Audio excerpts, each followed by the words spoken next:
started at Disney, and Jim had already been doing this for a while, Michael personally chose every show. So when I was running series development at Disney, which is what I did until I developed Gargoyles and then moved over, every 6 months I'd go up in front of Michael with 5 or 6 shows, pitches, and he would kill most of them, which, meant they're dead, but he'd pick 1 or 2, because he had a vision. Yeah, he'd pick 1 or 2, and what was great, and I don't think we appreciated it at the time, because what we'd see is he's killing 5 of our babies, kind of thing. But what we didn't realize at the time is he'd pick 1 show, and he was Michael fucking Eisner, So if every division either got on board or got out of the way, and then as conflicts started up at Disney between Eisner and Katzenberg, and between Roy Disney and Eisner and stuff like that, even before Michael left, he was accused of being a micromanager, and so he stopped choosing the shows. But he didn't choose one person to replace him. It became a committee who decided on which shows were going to go.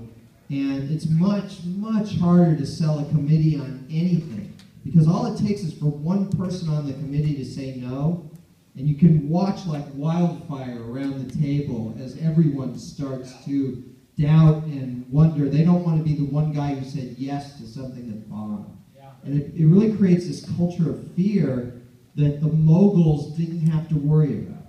If you were a mogul, and Eisner was maybe one of the last of the moguls, if you said do it, everyone would just do it.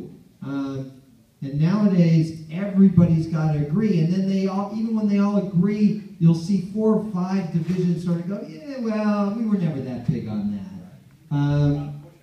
Yeah, and so there's a lot of talk at these giant companies about synergy, but a lot of times it is just talk. And it gets very disappointing when you're working your butt off on a show, doing these crazy hours, and then you see that show's not being marketed, or it's not being licensed across the board and this kind of thing, and you don't necessarily see all the support. And that's what I really feel changed when Michael sort of stepped away and then ultimately left the company.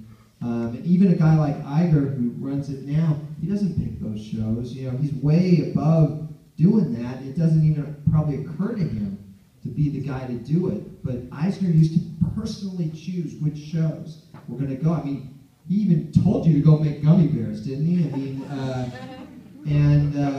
when there was no show yet, it was just go make gummy bears, and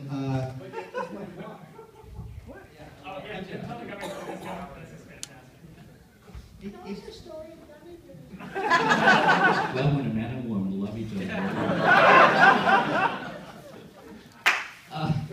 Eisner had literally just taken over the company a week or so, and we went to his house on a Sunday morning in Beverly Hills, and and he's taking numbers for the movie Country with Jessica Lange, because it had just opened. He wanted to know how the movie was doing, even though he had nothing to do with it. He'd just taken over the company. So he sits down on the couch. His kids are in the kitchen watching TV and eating cereal in their pajamas. I mean, it was crazy. And he says, my kids just got back from camp, and they were talking about some candy they really like called Gummy Bears. And he looks at me. He doesn't know me from Adam, and he says, make me a show called Gummy Bears. and I'm thinking, we all went down to this coffee shop, and we said, is he insane? I said, we have a show where the main characters get eaten every week?